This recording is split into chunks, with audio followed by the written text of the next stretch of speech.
दोस्तों, आप लोगों में से जो इंजीनियर्स होंगे वो एग्री करेंगे कि कॉलेज में हम लोग एक दिन पहले क्या करते थे, जो भी बंदा अच्छा नोट्स बनाया हुआ रहता था उसके नोट्स का जेरोक्स कराते थे और पूरी रात उसको पढ़ते थे। अगले दिन एग्जाम में कुछ भी लिख ला के पास हो जाते थे।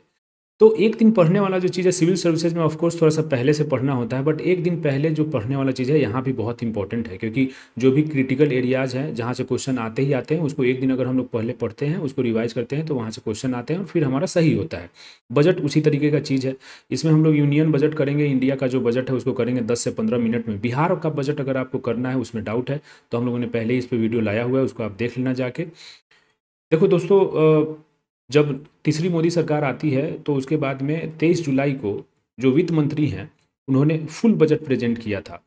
जो हमारा 1 फरवरी को बजट प्रेजेंट हुआ था वो इंटरिम बजट था, क्योंकि इलेक्शन होने वाले थे तो पता नहीं रहता है कि इलेक्शन के बाद में किसकी सरकार बनेगी, इसीलिए इंटरिम बजट प्रेजेंट किया जाता है। बाकी और भी जो भी कुछ कॉन्स्टिट्यूशनल डिटेल है कि किस आर्टिकल में बजट आता है, क्या आता है, ये हम बिहार बजट वाली लेक्चर में पढ़ाए हुए हैं, तो वहाँ से आप जाके देख सकते हैं।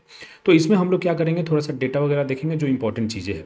अगर आप इंडियन बजट की बात करोगे 2024-25 की, जो कि फाइनेंशियल ईयर 25 के लिए प्रेजेंट किया गया है। FY25 का मतलब वो फाइनेंशियल ईयर जो 2025 में ख़त्म होगा, तो 2024-25 को हम ऐसे भी लिख सकते हैं।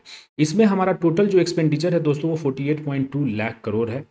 तो ऑफ कोर्स क्योंकि बजट डेफिसिट हमेशा जीरो होता है, एक्सेप्ट बिहार का बजट जहाँ पे बजट डेफिसिट जीरो नहीं रहता है। तो टोटल एक्सपेंडिचर अगर इतना है तो टोटल रिसीट भी, टोटल जो पैसा आया है वो भी इतना ही होगा। 48.2 लाख करोड़ में अगर आप देखोगे तो रेवेन्यू एक्सपेंडिचर आपका 37.1 लाख करोड़ है and capital expenditure 11.1 lakh crore. तो रेवेन्यू एक्सपेंडिचर बहुत ही ज़्यादा है और ये हमेशा से रहता है। अगर आप इंक्रीज करोगे बात कि कितना इंक्रीज हुआ है एक्सपेंडिचर, तो कैपिटल एक्सपेंडिचर अगर आप ये देखोगे तो अराउंड 18% से इंक्रीज हुआ है 2023-24 के मुकाबले। वही रेवेन्यू एक्सपेंडिचर जो है वो लेस देन 10% से इंक्रीज हुआ है।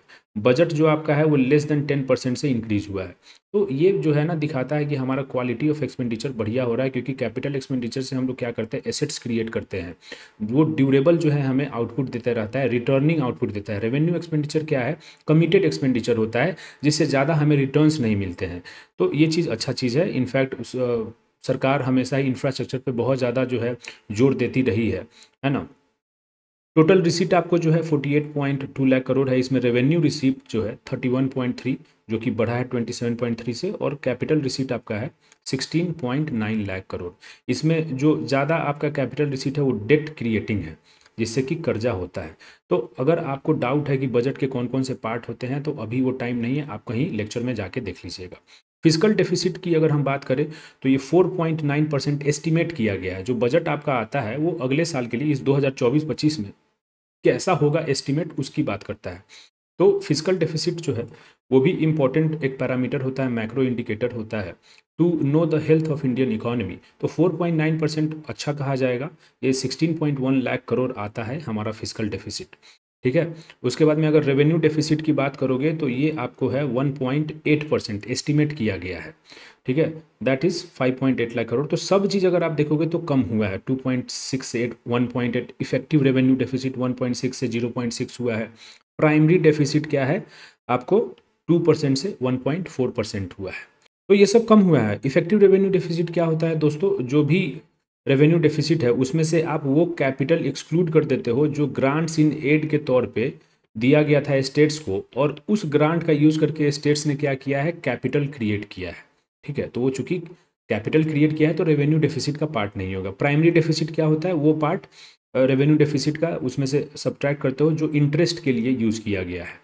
तो इंटरेस्ट चूंकि पिछले सरकारों का भी उसमें पाप होता है, तो इस सरकार ने कैसा काम किया है उसके लिए प्राइमरी डेफिसिट यूज़ करते हैं। सब चीज़ें घटी है, अच्छी बात है ये। उसके बाद अगर आप देखोगे नॉमिनल जीडीपी, नॉमिनल जीडीपी क्योंकि जनरली हम लोग देखेंगे कि सारा चीज़ लगभग नॉमिनल जीडीपी पे ही काउंट करते हैं। ये आपका बढ़ के 326 लाख करोड़ हमारा देश का नॉमिनल जीडीपी 2024-25 में एस्टिमेट किया गया है। ठीक है। और अगर आप देखोगे टैक्स रेवेन्यू सेंटर का, तो 38.4 लाख करोड़ सेंटर का टैक्स रेवेन्यू है। तो अगर आप टैक्स टू जीडीपी रेशियो देखोगे सेंटर का बस, तो 38.4 divided by 326 lakh crore tax to GDP, tax बटा जीडीपी इतना है, तो ये 11.8% आता है, सेंटर का है ये।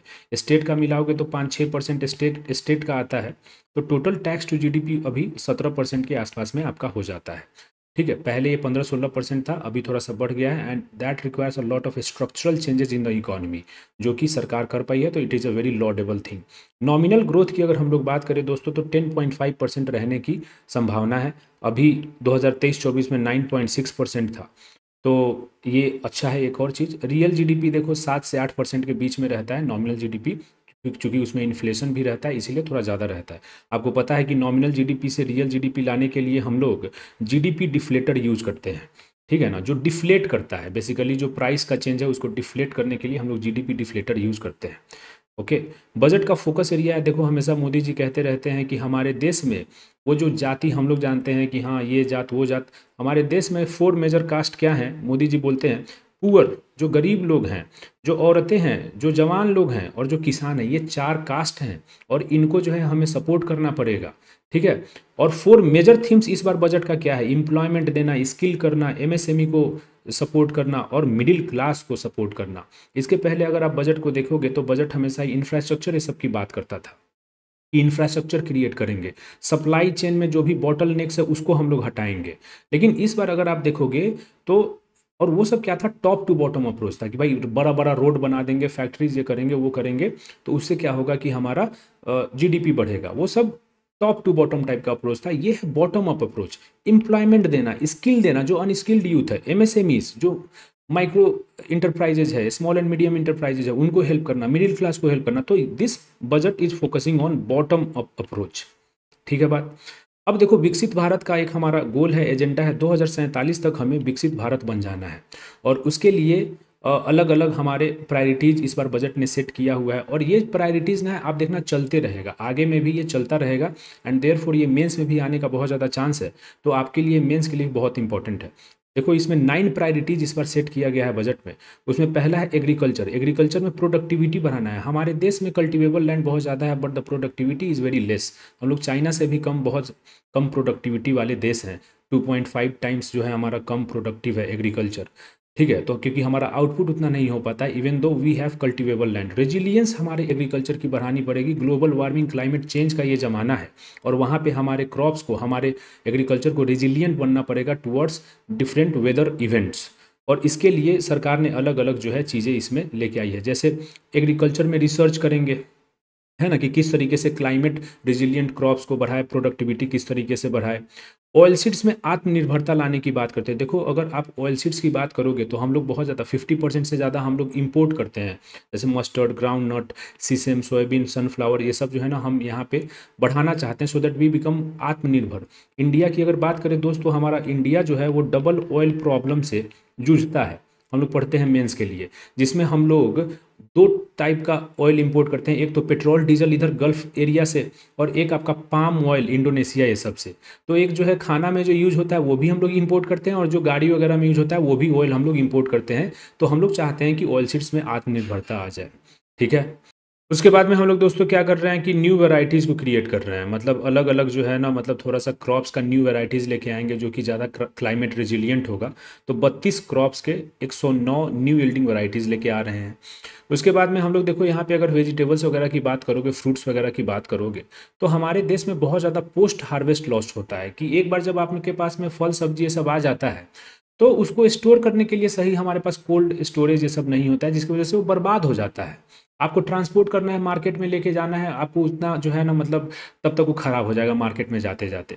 तो इसीलिए हम लोग को यहाँ पे सप्लाई चेन में काम करना पड़ेगा। उसके लिए फार्मर प्रोड्यूस ऑर्गेनाइजेशन हो गया, कोऑपरेटिव से स्टार्टअप, ये सबको इसमें जो है हम लोग लगाना चाहते हैं।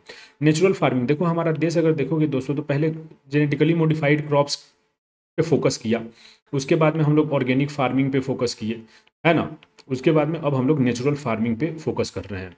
नेचुरल फार्मिंग का मतलब क्या हुआ दोस्तों, कि बिल्कुल मतलब जो नेचुरली अकरिंग आपके फर्टिलाइजर्स, मैन्योर्स हैं, उसका यूज़ करके, केमिकल्स का बिल्कुल उसमें यूज़ नहीं करना है। तो उससे क्या होगा कि हमारा लैंड का फर्टिलिटी है वो भी मेंटेन रहेगा, क्योंकि हम लोग ओवर यूज़ कर दे रहे हैं फर्टिलाइजर्स का, और उसको हम लोग फिर बाहर में एक्सपोर्ट भी कर पाएंगे, क्योंकि ऑर्गेनिक और नेचुरल प्रोडक्ट्स का बहुत ज़्यादा डिमांड है, एंड वो हमारे हेल्थ को भी इम्पैक्ट नहीं करेगा। तो अभी हमारा ये एम है कि 2 साल में 1 करोड़ फार्मर्स को नेचुरल फार्मिंग में अडॉप्ट करवा देना है। इसके लिए देखो नेचुरल इनपुट्स की भी तो ज़रूरत पड़ेगी, जैसे मान लो कि आपको गोबर वोबर चाहिए, चाहे उस तरीके का सीड्स चाहिए, तो ये सब के लिए ना 10,000 बायो इनपुट रिसोर्स सेंटर्स, जो बायोलॉजिकल जो नेचुरल इनपुट्स हैं उसका सेंटर 10,000 बनाया जाएगा, जहाँ से किसान लोग जाके अपना इनपुट ले सकते हैं। श्रिम्प भी बहुत ज़्यादा लोग को आजकल अचानक से लोग विदेशी बन गए कि we will eat shrimp, fish, ये रोहू वहू सब नहीं, श्रिम्प खाएंगे लोग, तो उसके लिए भी प्रोडक्शन एंड एक्सपोर्ट के लिए नाबार्ड जो है फाइनेंस करेगा श्रिम्प के फार्मिंग ये सब के लिए। और चूंकि वो ज़्यादा जो है बाहर में बिकता है तो एक्सपोर्ट वगैरह भी होगा। देखो, अगर डिजिटल इंफ्रास्ट्रक्चर की, डिजिटल पब्लिक इंफ्रास्ट्रक्चर की बात करें तो क्या होता है, एक ऐसा डिजिटल इंफ्रास्ट्रक्चर जो पब्लिक गुड हो, जो लोगों को जो है हेल्प करे।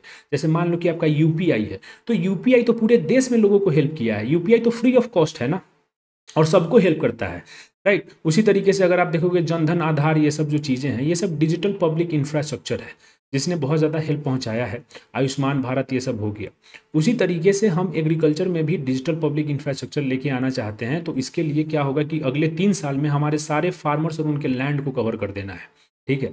उसके बाद में हम क्या करेंगे कि 400 डिस्ट्रिक्ट में डिजिटल क्रॉप सर्वे कराएंगे, क्रॉप का सर्वे कराएंगे, किसान क्रेडिट कार्ड देंगे, जन समर्थ बेस्ड किसान क्रेडिट कार्ड उसका जो है इशू किया जाएगा। तो ये सारी चीज़ें जो है ना एग्रीकल्चर में किया जाएगा। हम लोग चाहते हैं कि यहाँ पे कोऑपरेटिव्स के थ्रू डेवलपमेंट हो हमारा एग्रीकल्चर का, तो नेशनल कोऑपरेशन पॉलिसी लेके आ गए हैं, ठीक है, ताकि एग्रीकल्चर में कोऑपरेटिव्स है। एग्रीकल्चर एंड एनिमल हस्बेंड्री ये सब में अगर देखोगे तो सुधा जैसा कोऑपरेटिव जो है वो बहुत ही इंपॉर्टेंट रोल प्ले किया है ना। हमारा वाइट रेवोल्यूशन में, जो मिल्क रिवोल्यूशन है, उसमें बहुत ज़्यादा रोल कोऑपरेटिव्स ने प्ले किया है, अमूल वगैरह ने। तो इसलिए हम एग्रीकल्चर में कोऑपरेटिव्स को लेके आना चाहते हैं। एम्प्लॉयमेंट दूसरा हमारा प्रायोरिटी है, एम्प्लॉयमेंट। अभी अगर कुछ टाइम पहले कोविड के बाद देखोगे दोस्तों, तो सरकार ने क्या किया कि प्रोडक्शन लिंक्ड इंसेंटिव की बात की, जो आपका क्वेश्चन 69 में आया भी था, पीएलआई का बात किया। उसमें क्या था कि कंपनीज को प्रोडक्शन अगर वो करते हैं, नया ज़्यादा प्रोडक्शन कर रहे हैं by like adding new machinery, invest कर रहे हैं इंडिजिनस जो है इनपुट्स, और उसके वजह से अगर उनका प्रोडक्शन बढ़ रहा है तो कुछ कैश इंसेंटिव था कि जितना एडिशनल प्रोडक्शन करोगे उसका कुछ 4 से 6% आपको वापस मिलेगा, ठीक है। तो सरकार उससे क्या करना चाह रही थी कि फिर से प्रोडक्शन को बढ़ाना चाहती है, क्योंकि कोविड के टाइम में हमारा एकदम स्लगिश हो गया था, हमारा निगेटिव में ग्रोथ चला गया था। अब उसी बेसिस पे, चूंकि वो बहुत ही ज़्यादा सक्सेसफुल रहा, मोबाइल इलेक्ट्रॉनिक्स से सब सेक्टर में पीएलआई बहुत ही सक्सेसफुल रहा है, और इस वजह से इकोनॉमिक सर्वे और बाकी सारी जो भी थिंक टैंक्स है उसने सजेस्ट किया कि उसी तर्ज पे एक एम्प्लॉयमेंट लिंक्ड इंसेंटिव भी लेके आएगा कीजिए। अभी क्या होता है कि जो फैक्ट्री, जो कंपनीज वगैरह होते हैं, वो ज़्यादा खर्चा अपना कैपिटल में करते हैं सो दैट कि लेबर कम लगे हमारा। मान लो कि ऑटोमेशन में खर्चा करेंगे, रोबोट में खर्चा करेंगे, सो दैट कि उनका जो है लेबर कॉस्ट कम हो जाए। तो अब सरकार क्या कह रही है कि भाई हमें फ़र्क नहीं पड़ता है कि कितना आप कैपिटल में खर्चा कर रहे हो, कितना आप प्रोडक्शन आप बढ़ा रहे हो, अगर आप एम्प्लॉयमेंट दे रहे हो नए लोगों को तो आपको उसके लिए हम इंसेंटिव देंगे, सो दैट कि हमारे यहाँ पे अनएम्प्लॉयमेंट का जो प्रॉब्लम है वो दोस्तों दूर हो सके। तो इसमें 3 स्कीम आया है। स्कीम ए, फर्स्ट टाइमर्स, जो लोग फॉर्मल सेक्टर में अभी नया एंट्री लिए हैं, तो जितना भी फॉर्मल सेक्टर में नया एंट्री ले रहे हैं लोग, जिनका कि 1 लाख पर मंथ से कम सैलरी है, तो उनके लिए सरकार ने बोला है कि 3 इंस्टॉलमेंट में हम 15,000 रुपया देंगे, ठीक है, न्यू एंट्रेंट्स को। तो उससे क्या होगा कि उतना जो है कंपनी को कम देना पड़ेगा, तो 15,000 रुपया पर न्यू इंट्रेंट इन फॉर्मल सेक्टर, ये बढ़िया चीज़ है। इससे क्या होगा कि 2.1 करोड़ यूथ को बेनिफिट मिलने वाला है। उसके बाद में स्कीम बी क्या है कि मैन्युफैक्चरिंग में जॉब क्रिएशन हम करना चाहते हैं। जैसे मान लो कि ईपीएफओ में कंट्रीब्यूशन जो होता है दोस्तों, तो 12% एम्प्लॉयर करता है, 12% एम्प्लॉय करता है।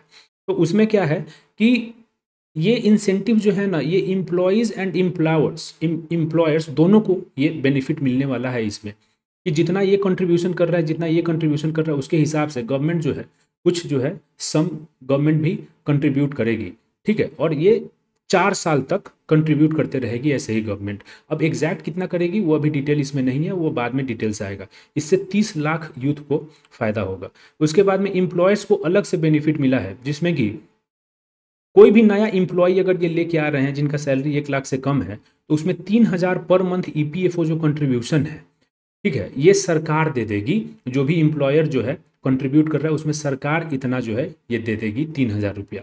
तो ये भी फ़ायदा वाला चीज़ है। इससे 50 लाख नया जॉब क्रिएट होने का चांस है, क्योंकि एम्प्लॉयर्स लोग अब क्या होंगे, इंसेंटिवाइज्ड होंगे कि आप नए जॉब्स लेके आइए।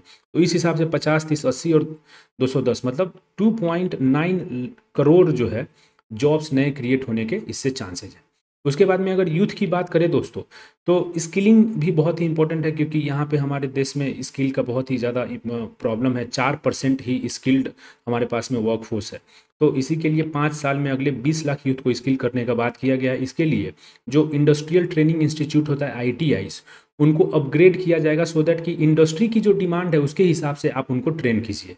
वीमेन का भी बहुत ही कम पार्टिसिपेशन रहता है वर्कफोर्स में, तो इसके लिए जो है ना वर्किंग वीमेन हॉस्टल्स क्रिएट किया जाएगा, कि जो भी इंडस्ट्रीज में जहाँ पे भी काम करें तो उसके आसपास में वीमेन हॉस्टल्स हो, क्रीस का फैसिलिटी हो, जहाँ पे बच्चों का पालना, जिसको बोलते हैं कि बच्चों को आप जो भी मदर्स हैं जो वर्कफोर्स में हैं, तो उनके बच्चे का भी ख्याल रखा जा सके, so that they can work in peace. उसके लिए क्रीस का भी एस्टेब्लिशमेंट होना जरूरी है।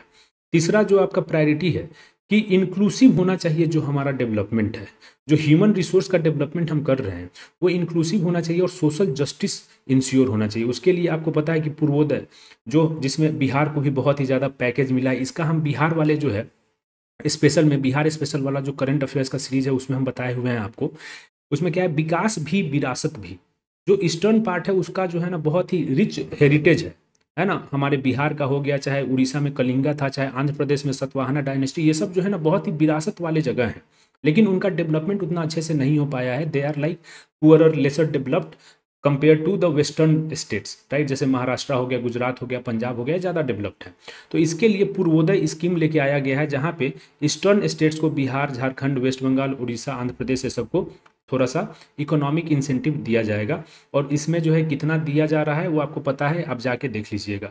बिहार को, इसमें आंध्र प्रदेश को 15,000 करोड़ दिया गया है, और एक पोलावरम इरिगेशन प्रोजेक्ट है आंध्र प्रदेश में, गोदावरी रिवर पे बनाया जा रहा है, उसको कंप्लीशन के लिए भी यहाँ पे कुछ जो है हेल्प मिलेगा। उसके बाद में जो है कोपार्थी वाला जो एक नोड है, इंडस्ट्रियल नोड, जो इस विशाखापत्तनम चेन्नई कॉरिडोर में एक कोपार्थी करके जगह है, वहाँ पे भी इंफ्रास्ट्रक्चर बनाया जाएगा, नोड बनाया जाएगा, एक इंडस्ट्रियल नोड। और उसी तरीके से हैदराबाद बेंगलुरु जो कॉरिडोर है उसमें ओरवकल करके एक जगह है, उसको भी इंफ्रास्ट्रक्चर नोड, इंडस्ट्रियल नोड वहाँ पे क्रिएट किया जाएगा। तो ये आंध्र प्रदेश के लिए है। बिहार वाले के लिए आप बिहार वाला स्पेशल देख लीजिएगा। India post payment bank, north east में देखो दोस्तों थोड़ा सा फाइनेंशियल इंक्लूजन का दिक्कत है, वहाँ पे बैंकिंग जो है ना एक्सेसिबिलिटी उतना ज़्यादा नहीं है। तो इंडिया पोस्ट पेमेंट्स बैंक का 100+ ब्रांचेज नॉर्थ ईस्ट में खोलने की बात है, क्योंकि इंक्लूसिव हमें डेवलपमेंट करना है। ये पॉइंट क्या है, इंक्लूसिव ह्यूमन रिसोर्स डेवलपमेंट, ठीक है। उसके बाद में अगर आप देखोगे तो जनजातीय उन्नत ग्राम अभियान, जनजातीय आ गया, मतलब कि ये ट्राइबल एरियाज में हम लोग को उनके सोशियो इकोनॉमिक कंडीशंस को डेवलप करना है, इंप्रूव करना है। तो इससे क्या होगा, 63,000 ट्राइबल विलेजेस को फायदा होगा, और इसके 5 करोड़ लाभुक होंगे, ठीक है। चौथा आपका है मैन्युफैक्चरिंग एंड सर्विसेज में MSMEs पे बहुत ज़्यादा ध्यान दिया गया है। MSMEs जो है ना, they are called the growth engines of our economy, mains में हम लोग ये सब पढ़ेंगे। और इसके लिए अब चूंकि MSMEs के बहुत ज़्यादा दिक्कत है, उनको क्रेडिट नहीं मिलता है, उनको बैंक वाला पैसा नहीं देता है, लोन नहीं देता है, तो क्रेडिट गारंटी स्कीम सरकार लेके आती है कि भाई गारंटी हम लेंगे, MSME अगर लोन ले रही है तो अगर वो पे नहीं करे तो हम पे करेंगे, इसका हम गारंटी लेते हैं। तो गारंटर जो है सरकार बन जाती है, तो उनमें जो है उनको फ़ायदा हो जाता है, MSME को बिना कोलैटरल कुछ दिए लोन मिल जाता है। उसके बाद में पब्लिक सेक्टर जो बैंक्स हैं उनको बोला गया है कि भाई आप जो है ना एक्सटर्नल असेसमेंट पे नहीं जाइए, कोई बाहर का एजेंसी को आपने हायर कर लिया, वो जो है असेस कर रहा है कि MSME को जो है देना चाहिए कि नहीं क्रेडिट, कोई भी छोटा सा अगर कोई इंडस्ट्री फैक्ट्री वाला जो है उसको देना चाहिए कि नहीं, इसके लिए आप इन हाउस बिल्ड कीजिए अपना capacity, so that you can assess the credit requirements और क्रेडिट उसका हिस्ट्री क्या है, ठीक है। उसके बाद में गवर्नमेंट के गारंटी से इनको स्ट्रेस के टाइम में क्रेडिट सपोर्ट मिलना चाहिए। जब MSMEs का बहुत ज़्यादा दिक्कत हो जाए तो उस समय स्ट्रेस के टाइम में गवर्नमेंट का गारंटी से क्रेडिट सपोर्ट मिलना चाहिए। मुद्रा लोन में हमने आपको पढ़ाया था कि शिशु, किशोर और तरुण करके 3 कैटेगरी होते हैं। उसमें क्या है कि तरुण वाला जो है आपको 5 से 10 लाख का था, ठीक है, कैटेगरी, और 50,000 तक का जो था शिशु था, 50,000 से 5 लाख तक किशोर था। अब इसमें यह बोला गया है कि जो भी तरुण वाले लोग थे जो 5 से 10 लाख तक लिए थे लोन और उसके बाद में वापस सक्सेसफुली चुका दिए हैं, तो उनको 10 से 20 लाख तक और भी दिया जा सकता है। मुद्रा आपको पता है कि एक आपको डेवलपमेंट फाइनेंस इंस्टीट्यूशन है जो कि स्मॉल क्रेडिट देता है स्टार्टअप्स को, ठीक है, MSME सेक्टर्स को, ठीक है। तो ये जो 5 से 10 लाख लेके वापस चुका दिए हैं तो उनको फिर से 10 से 20 लाख तक का दिया जाता है। तो मुद्रा का लोन लिमिट भी इंक्रीज कर दिया गया है। सिडबी अगेन आपका ऑल इंडिया फाइनेंशियल इंस्टीट्यूशन है ना, और ये क्या करता है कि स्मॉल इंडस्ट्रीज डेवलपमेंट बैंक है। इसका क्या काम है कि ये अगले 3 साल में जहाँ पे भी MSME का क्लस्टर्स है, जहाँ पे बहुत ज़्यादा MSME वाले इंटरप्राइजेज है, वहाँ पे आप जाइए, एक्सपैंड कीजिए खुद को और वहाँ पे सबको सर्व कीजिए एमएसएमईज को। इसमें एक बहुत ही इंपॉर्टेंट चीज़ ये है कि एमएसएमई सिडबी को ये भी बोला गया है कि आप डायरेक्ट जो है ना क्रेडिट दे सकते हैं। जनरली सिडबी क्या करता है, रीफाइनेंस के थ्रू में क्रेडिट देता है, ये बैंक्स एनबीएफसी ये सबको पैसा देगा और वो लोग फिर जो है ना कस्टमर्स को, इंडिविजुअल्स को पैसा देते हैं। बट इस बार ये बोला गया है कि सिडबी डायरेक्ट भी पैसा दे सकती है। उसके बाद में बोला गया है कि मैन्युफैक्चरिंग सर्विसेज की बात कर रहे हैं दोस्तों, कि 50 हम लोग फूड यूनिट्स को सेटअप करेंगे, फूड प्रोसेसिंग यूनिट्स। इरेडिएशन का मतलब ये होता है कि हम लोग फूड प्रोडक्ट्स को रेडिएशन के थ्रू में उसको पास करते हैं, सो दैट कि उसके अंदर में जो माइक्रोब्स हैं, जो स्पॉइलेज होता है फूड का, वो कम हो। तो ऐसा 50 यूनिट एस्टैब्लिश करने की बात है। उसके बाद में नेशनल एक्रेडाइटेशन बोर्ड के द्वारा एक्रेडाइटेड टेस्टिंग लैब्स भी हम लोग, सो दैट कि फूड के क्वालिटी को टेस्ट करें, ऐसे 100 लैब्स हम लोग को बनाने की बात की है। उसके बाद में जो एमएसएमईज जो है प्रोडक्ट्स हमारे, उसका एक्सपोर्ट पोटेंशियल भी बढ़े, उसको एक्सपोर्ट भी किया जा सके, इसके लिए e commerce export hubs public private partnership के बेसिस पे बनाने की बात हो गई है, सो दैट कि एक्सपोर्ट भी हम लोग उसका कर सके। टॉप कंपनीज में बहुत ही ये न्यूज़ में था, ठीक है, जो इंडिया के 500 टॉप कंपनीज हैं उसमें 5 सालों में, अगले 5 सालों में 1 करोड़ यूथ को इंटर्नशिप देने की बात कही गई है। 1 करोड़ यूथ को 1 साल तक इंटर्नशिप देना है अगले 5 साल में, ठीक है। और ये टॉप 500 कंपनीज का रिस्पॉन्सिबिलिटी है। इसमें 5,000 पर मंथ सरकार अलाउंस की बात की है और 6,000 वन टाइम असिस्टेंस मिलेगा कि भाई आप जाना है, ट्रैवल करना है, कहीं पे होटल वगैरह में 2-4 दिन रहना है बिफोर स्टार्टिंग योर इंटर्नशिप, तो ये जो है करना है। इससे क्या होगा कि इनको जो है ना ऑन फील्ड एक्सपोजर मिलेगा 1 साल तक। जब हमारे देश में देखो सबसे बड़ा चीज़ क्या है कि इंजीनियरिंग का डिग्री तो मतलब बहुत ही, मतलब जितना दूरी पे आपको गोलगप्पे का ये नहीं मिलेगा, गोलगप्पे के जगह पे लड़कियां गोलगप्पा खाते हुए नहीं मिलेंगी, उतना ज़्यादा तो डिग्री है इस इंडिया में, ठीक है। तो उसमें क्या है दिक्कत कि उनका अनएम्प्लॉयबिलिटी है, जो डिमांड है इंडस्ट्री का उसके हिसाब से ये लोग पढ़े नहीं, उसके हिसाब से इनको पढ़ाया नहीं गया। तो जब ये इंटर्नशिप करेंगे तो इनको थोड़ा सा ऑन फील्ड एक्सपोजर होगा, मतलब रियल टाइम में जो रियल जो नीड्स हैं उसको समझ पाएंगे और इनके पास में कुछ स्किल्स भी आएगा, तो इसके लिए बहुत ही इंपॉर्टेंट है। उसके बाद में 100 इंडस्ट्रियल पार्क्स को बनाने की बात करिए। प्लग एंड प्ले का मतलब ये होता है कि आपको जो भी कुछ अगर रेंट करना है, कोई प्लॉट वहाँ पे कोई अगर जगह है, तो वहाँ पे पहले ही से जो भी इक्विपमेंट्स वगैरह चाहिए वो सब रहेंगे। 12 इंडस्ट्रियल पार्क्स डेवलप करने की बात की गई है, ठीक है। क्रिटिकल मिनरल मिशन, ये हम लोग क्या करना चाह रहे हैं कि क्रिटिकल मिनरल्स जो होते हैं, जैसे देखो लिथियम एक क्रिटिकल मिनरल है, ये सब बहुत ही इंपॉर्टेंट है आज के ज़माने में, तो इसका हम लोग एक्विजिशन करना चाहते हैं। जैसे उसके लिए आपको पता है कि एक कंपनी भी बनाई गई है, ठीक है, और आप लोग बताओगे अगर आपको याद हो कि कौन सी कंपनी बनाई गई थी, ठीक है। उसके बाद में आपको डोमेस्टिक प्रोडक्शन, रिसाइकलिंग, ये सब करने की भी इसके लिए बात की, तो ये क्रिटिकल मिनरल मिशन है, ये बजट में बात कही गई। अर्बन डेवलपमेंट में क्या है, देखो अर्बन जब तक डेवलपमेंट नहीं होगा, अर्बन डेवलपमेंट तब तक हम लोग का जीडीपी नहीं बढ़ सकता है, क्योंकि अर्बन सेंटर्स जो है ना, they are the major powerhouse, they are the major GDP के आउटपुट वाले जोन्स। तो वहाँ पे क्या है कि ट्रांसपोर्टेशन का बहुत ही ज़्यादा दिक्कत होता है, तो ट्रांजिट ओरिएंटेड डेवलपमेंट हमारा कराना है। जहाँ पे 30 लाख से ज़्यादा पॉपुलेशन है, वैसे 14 सिटीज़ में हमें क्या करना है, ट्रांजिट ओरिएंटेड। तो ट्रांजिट ओरिएंटेड डेवलपमेंट क्या होता है, मतलब कि ऐसा ट्रांसपोर्ट टाइप का सिस्टम बनाना है, जैसे मान लो कि यहाँ पे ये एक नोड है, यहाँ पे आपको बस भी मिलेगा, यहाँ पे आपको ट्रेन भी मिलेगा, यहाँ पे आपको पैदल चलने के लिए जगह भी होगा एक साइड में, यहाँ पे एक लेन में बस चल रहा होगा, एक लेन में ट्रेन चल रहा होगा, एक लेन में ऑटो रिक्शा चल रहा होगा। तो ये जो नोड है, यहाँ पे अगर कोई भी आएगा तो उसको जितना भी अलग अलग मोड ऑफ ट्रांसपोर्टेशन है वो मिल जाएगा। तो उससे क्या होगा, हमारा जो प्राइवेट जो व्हीकल्स यूज होते हैं वो कम यूज होंगे, and that will be really helpful.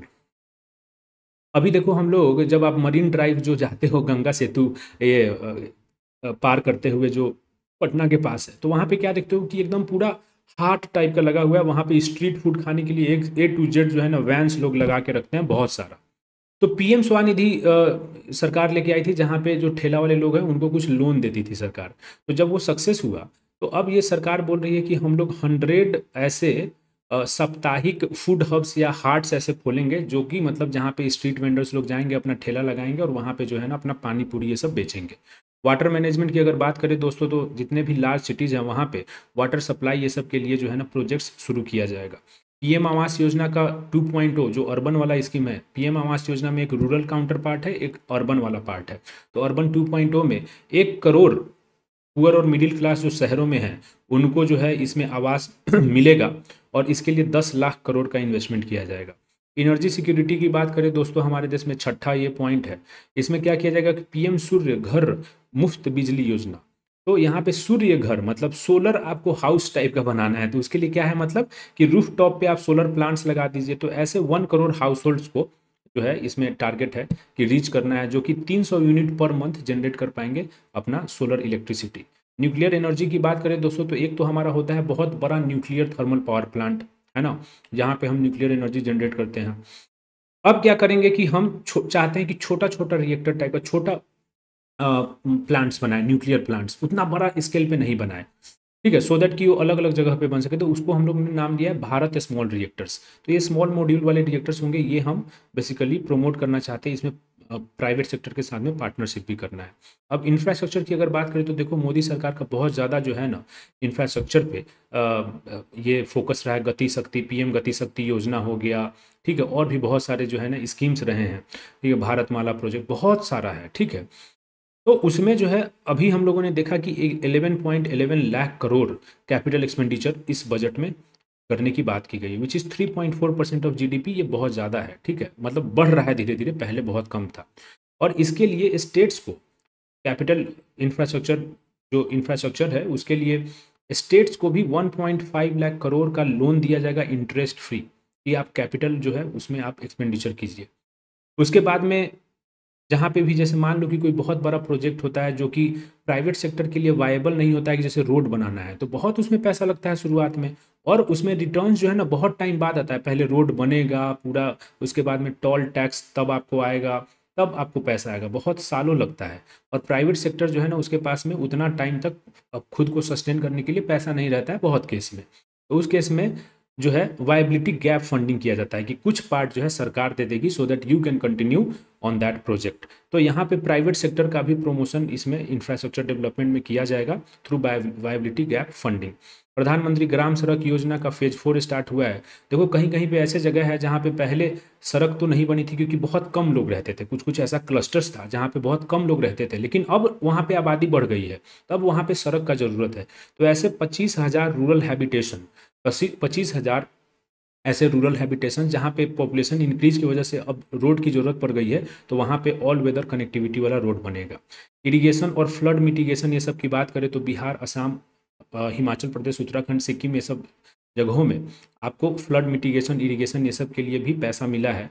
और इसमें जो है accelerated irrigation benefit programme AIBP जो सरकार का है उसके थ्रू भी पैसा मिला है। उसके बाद में अगर आप देखोगे दोस्तों इंफ्रास्ट्रक्चर की, तो टूरिज्म से रिलेटेड इंफ्रास्ट्रक्चर की भी बात हुई है। और इसका बात हम लोग किए थे कि विष्णुपद जो टेम्पल हमारा है, चाहे महाबोधि टेम्पल जो है बोध गया में, तो वहाँ पे टेम्पल कॉरिडोर बनाने की बात हो रही है सो दैट कि टूरिज्म प्रमोट हो, राइट। उसके बाद में राजगीर का भी बहुत ही ज़्यादा डेवलपमेंट की बात हो रही है, क्योंकि ये बहुत सारे फेथ्स के लिए बहुत ही इंपॉर्टेंट डेस्टिनेशन रहा है राजगीर हमारा। तो ये सब कुछ इंफ्रास्ट्रक्चर, ये सबसे बात हुई है। अगर इनोवेशन और रिसर्च एंड डेवलपमेंट की बात करें तो ये बात की गई है बजट में कि अनुसंधान नेशनल रिसर्च फंड को ऑपरेशनलाइज किया जाएगा, जो कि बेसिक रिसर्च और प्रोटोटाइप बनाएगा। प्रोटोटाइप का मतलब होता है अर्ली स्टेज ऑफ डेवलपमेंट, कि भाई एक ये मॉडल बना दिए, अगर ये चलेगा तो इसको फिर स्केल अप कर देंगे। उसके बाद में जो है प्राइवेट सेक्टर को प्राइवेट सेक्टर में रिसर्च एंड डेवलपमेंट के लिए 1 लाख करोड़ का फाइनेंसिंग पूल भी इसमें सेटअप किया जा रहा है। उसके बाद में वेंचर कैपिटल फंड 1000 करोड़ का स्पेस इकोनॉमी के लिए जो है सेट किया जाएगा। वेंचर कैपिटल फंड का मतलब ये होता है एक ऐसा फंड जहाँ पे छोटे छोटे इन्वेस्टर जो पार्क कर रहे हैं अपना मनी को, और उस मनी को फिर हम लोग यूज करेंगे, और जो भी रिटर्न आएगा तो उन इन्वेस्टर्स को उसमें से प्रॉफिट में से शेयर मिलेगा। उसके बाद में नेक्स्ट जनरेशन रिफॉर्म्स, ऐसे रिफॉर्म्स जो नेक्स्ट जनरेशन को इम्पैक्ट करेंगे, ऐसे लॉन्ग टर्म रिफॉर्म्स की भी बात की गई है। तो ऐसे जो है ना कुछ कुछ जैसे लैंड रिफॉर्म्स के लिए आपको बात की गई है इसमें कि 3 साल में स्टेट्स को ऐसा इंसेंटिवाइज किया जाएगा कि भाई लैंड एडमिनिस्ट्रेशन जो है, जैसे लैंड सर्वे हमारे यहाँ पे बिहार में हो रहा था, that was part of the land administration. हम चाहते हैं कि भाई एक बार में डिजिटलाइज हो जाएगा अगर हमारा लैंड का रिकॉर्ड, तो उसके बाद में जो है झगड़ा और झंझट नहीं होगा। अर्बन प्लानिंग के लिए भी है, इसमें इंसेंटिव मिलेगा। लेबर रिफॉर्म्स, अगेन जॉब्स वगैरह क्रिएट करने के लिए, एम्प्लॉयबिलिटी क्रिएट करने के लिए। तो ई श्रम पोर्टल पे आपको पता है कि इनफॉर्मल सेक्टर्स के जितने भी, अनऑर्गेनाइज सेक्टर के जितने भी लोग हैं, उनका एक डेटाबेस है ई श्रम पे। तो उसको जो है ना अदर पोर्टल से भी जो है इंटीग्रेट किया जाएगा, सो दैट कि अगर इंडस्ट्री को जरूरत पड़े ऐसे लेबर की तो वहाँ से वो डायरेक्टली कनेक्ट कर सकते हैं। एफडीआई और ओवरसीज इन्वेस्टमेंट में भी जो है ना हम लोग चाहते हैं कि रूल्स को हम लोग सिंप्लीफाई करें। और जब हम ओवरसीज इन्वेस्टमेंट ये सब कर सकते हो तो हम चाहते हैं कि इंटरनेशनलाइजेशन ऑफ रुपी भी हो, कि हमारा रुपया जो है हमारे देश में ही नहीं बाहर भी यूज हो। तो उसके लिए हम लोग रुपी का यूजेज भी बढ़ाना चाहते हैं। न्यू पेंशन स्कीम, अब देखो हमेशा ही जब लोग बोलते रहते हैं कि ओपीएस में जाओ, ओल्ड पेंशन स्कीम को स्टार्ट करो, उसके लिए सरकार ने एक यूनिफाइड पेंशन स्कीम भी लाई है। सरकार यूनिफाइड पेंशन स्कीम हम लोग पढ़ लेंगे, ठीक है। तो उसमें क्या है कि अब चूंकि लोग बहुत डिमांड कर रहे हैं कि ओल्ड पेंशन स्कीम लाओ, क्योंकि उसमें जो है ना एश्योर्ड रिटर्न था। तो न्यू पेंशन स्कीम जो है ये ऐसे एक सॉल्यूशन की तरफ लेके जाएगा जो कि सिटीजन्स को भी प्रोटेक्ट करेगा, और फिजिकल प्रूडेंस, क्योंकि ओल्ड पेंशन स्कीम में बहुत ज़्यादा पैसा लगता है, तो इसके लिए भी ऐसा कुछ किया जाएगा सो दैट कि ये दोनों को बैलेंस कर सके, कि नागरिकों के फिजिकल फाइनेंशियल सिक्योरिटी भी दे सके और हमारा फिजिकल डेफिसिट भी नहीं बढ़े। उसके बाद में न्यू पेंशन स्कीम, ये वात्सल्य करके एक स्कीम लॉन्च हुआ है, जिसमें क्या करेगा कि कोई भी माइनर है, कोई भी बच्चा जो 18 साल से बच्चा है, बच्ची 18 साल से कम एज का है, तो उसके लिए उसके पेरेंट या गार्डियन जो है ना कुछ कंट्रीब्यूशन दे सकते हैं, और वो बाद में सीधे जो है ना उसका बाद में वो जो अकाउंट है वो फिर ईपीएफओ ये सब में कन्वर्ट हो जाएगा। तो ये अच्छा चीज़ है। उसके बाद टैक्स रिफॉर्म्स की अगर हम लोग दोस्तों बात करें तो 3 कैंसर वाले मेडिसिन पे फुल्ली जो है कस्टम्स ड्यूटी एग्जेम्प्ट कर दिया गया है। और वो कौन से हैं मेडिसिन, वैसे तो पूछेगा नहीं, बट अगर कभी पूछ लिया तो बस आपको दिमाग में थोड़ा सा रहे तो बोल देता हूँ। ट्रास्टुजुमाब डेरुक्सटेकान, ओसीमेरटिनिब एंड डुर्वालुमाब। अब नहीं याद है, नहीं याद है, ठीक है, लेकिन ये 3 ऐसे मेडिसिन है जिसपे कि कस्टम्स ड्यूटी नहीं लगेगा इंपोर्ट करने पे। तो इससे क्या होगा कि ये मेडिसिन चीपर इसमें मिल जाएगा और लोगों को फ़ायदा होगा। उसके बाद में जो है बेसिक कस्टम्स ड्यूटी जो है उसको कम कर दिया गया है। मोबाइल फ़ोन से सब पे, चार्जर्स वगैरह पे आपको 15% ही लगेगा। उसके बाद में जो गोल्ड, सिल्वर, प्लैटिनम ये सब के इंपोर्ट पे ड्यूटी को कम कर दिया गया है। अब गोल्ड पे 6%, सिल्वर पे 6%, प्लैटिनम पे 6.4% लगेगा। और 25 क्रिटिकल मिनरल्स पे पूरा जो है ना ड्यूटी एग्जेम्प्ट कर दिया गया है, क्योंकि they are very much needed for our EV sector और ये सब जो चीज़ें हैं, तो इसीलिए इस पे पूरा एकदम एग्जेम्प्ट कर दिया गया है। अगर डायरेक्ट टैक्स की बात करें तो देखो आपको बहुत ज़्यादा हो हल्ला हुआ था कि short term capital gains tax जो है, ठीक है, उसको हम लोगों ने 15% से 20% कर दिया। ये 1 ईयर तक होता है दोस्तों, इसको सही कर लेना है। तो जैसे क्या होता है कि जैसे मान लो कि आप कोई बिल्डिंग खरीदे 1 करोड़ में, और उसको क्या किया आपने 1 साल के अंदर में अगर बेच दिया 1.5 करोड़ में, ठीक है, आपने 1 करोड़ में खरीदा था और 1.5 करोड़ में बेच दिया, तो आपका फ़ायदा कितना हुआ? 50 लाख। तो इस 50 लाख पे सरकार टैक्स लगाती है, क्योंकि आपका कैपिटल जो है वो गेन हुआ है, उसी को कैपिटल गेन्स टैक्स बोलते हैं। तो वो जो शॉर्ट टर्म के लिए अगर आप कर रहे हो, मतलब 1 साल के अंदर में अगर आपने ये काम कर दिया तो वो शॉर्ट टर्म हो गया, क्योंकि कुछ ही टाइम में आपने जो एक्वायर किया था कैपिटल उसको बेच दिया, तो उस पर आपको short term capital gains tax लगता है। अगर उसको 1 साल से ज़्यादा टाइम के लिए रखा तो उस पर long term capital gains tax लगेगा। जनरली क्या होता है, सरकार ये इंसेंटिवाइज करती है कि जो भी आप एसेट्स एक्वायर किए हो उसको लॉन्ग टर्म तक रखो। अगर शेयर्स कुछ खरीदे हो तो उसको लॉन्ग टर्म तक रखो। तो इसीलिए हमेशा देखोगे कि जो long term capital gains tax है वो हमेशा शॉर्ट टर्म से कम रहता है, क्योंकि लॉन्ग टर्म तक अगर आप रखते हो तो सरकार जो है कम टैक्स आपसे लेती है इंसेंटिवाइज करने के लिए। अब आपने देखा होगा कि एक बहुत ही ज़्यादा हो हल्ला हुआ था इसमें कि भाई इंडेक्सेशन से रिलेटेड कुछ चीज़ है ना। तो long term capital gains tax में सरकार ने क्या किया कि इसको जो है 12.5% किया। पहले 10% था, उसको बढ़ा के 12.5% ऐसे किया है। अब देखो क्या है बात इसमें, पहले क्या होता था कि जो इक्विटी वगैरह होता था, जैसे मान लो कि जो शेयर्स वगैरह खरीद रहे हो, तो उसमें क्या था 10% था लॉन्ग टर्म कैपिटल गेन्स, ठीक है, 10% था। और जो रियल एस्टेट, लैंड हो गया, बिल्डिंग हो गया, इसका अगर आप कुछ इसमें अगर आप कुछ इन्वेस्ट कर रहे हो और उसके बाद में अगर आपको गेन्स हो रहा है कैपिटल गेन्स, तो उसमें था 20%, ठीक है। तो जैसे मान लो कि 1 करोड़ का आपने कोई बिल्डिंग खरीदा या कोई घर खरीदा, उसको बाद में आप 3 साल बाद उसको 1.5 करोड़ में बेचते हो, तो आपको चूंकि ये 3 साल के लिए आपने रखा तो इस पर long term capital gains tax लगेगा। लेकिन अब जो ये 50 लाख आपका इस पर फ़ायदा हुआ, गेन हुआ। तो इस पे इस हिसाब से रियल एस्टेट का ये चीज़ है तो 20% लगना चाहिए, लेकिन 20% नहीं लगेगा क्योंकि इस टाइम में इन्फ्लेशन भी बढ़ा आपका। तो इन्फ्लेशन जो बढ़ा तो वो तो उतना वैल्यू तो कम हो गया, आपका 50 लाख थोड़ी पूरा का पूरा प्रॉफिट हो गया, क्योंकि 3 साल में तो इन्फ्लेशन भी बढ़ा है, रुपया का वैल्यू कम हो गया है। तो सरकार क्या करती थी कि वो इन्फ्लेशन के चीज़ों को एडजस्ट करने के लिए इंडेक्सेशन करती थी, कि जैसे मान लो कि 5% इन्फ्लेशन 3 साल तक रहा, तो इस 3 साल में 15% बढ़ गया इन्फ्लेशन, तो इस 50 लाख का 15% जो हो गया 7.5 लाख आपका हो गया। तो 7.5 लाख इसमें से हटा देती थी सरकार, और इसमें से आपको 42.5 लाख पे ही जो है 20% देना पड़ता था। तो ये होता था इंडेक्सेशन बेनिफिट। ठीक है, अब सरकार ने क्या किया कि भाई ये इक्विटी पे 10% है और रियल एस्टेट पे 20% है, इसको बोला कि हम भाई अलग अलग टैक्स नहीं रखना चाहते, एक ही टैक्स रखना चाहते हैं। तो long term capital gains tax क्या किया कि 10% से बढ़ा के 12.5% सबके लिए कर दिया, भले ही वो फाइनेंशियल या नॉन फाइनेंशियल इक्विटी ये सब के लिए हो, कोई फर्क नहीं पड़ता है, सबके लिए 12.5% रहेगा। और इंडेक्सेशन बेनिफिट जो है उसको हटा दिया, इंडेक्सेशन बेनिफिट उसको हटा दिया। तो ऐसे भी अगर 20% था ये, तो इंडेक्सेशन बेनिफिट लगा के 13-14% के आसपास में पड़ता था इफेक्टिव जो रेट, तो उसके हिसाब से ठीक है ये, है ना। तो यही हो हल्ला चल रहा था कि इंडेक्सेशन बेनिफिट हटा दिया, this is what it is. उसके बाद में देखो जैसे बाहर से अगर गूगल फेसबुक ये सब क्या करती है यहाँ पे कि कुछ अगर मान लो कि क्लाउड बेस्ड सर्विस जैसे AWS होता है अमेजॉन का, आप जो है अगर कुछ सर्विसेज सर्वर वगैरह लेते हो तो AWS के थ्रू आप जो है ना सर्वर्स वगैरह भी वो सर्विसेज देता है उसका, कि उसके सर्वर पे कुछ आप अपलोड करना चाहो, उसका होस्ट करना चाहो तो वो सब कर सकते हो। और उसके लिए वो क्या करता है, कुछ चार्ज करता है पैसा। तो इन सब पैसा पे जो भी उसको पैसा ये बन रहा है क्लाउड सर्विसेज दे के, चाहे उसके बाद में ये सॉफ्टवेयर एज अ सर्विस दे के, उस पर सरकार क्या करती थी 2% इक्वलाइजेशन लेवी चार्ज करती थी। जो भी बाहर की कंपनीज है जो ऐसे कमा रही है उसको हटा दिया है।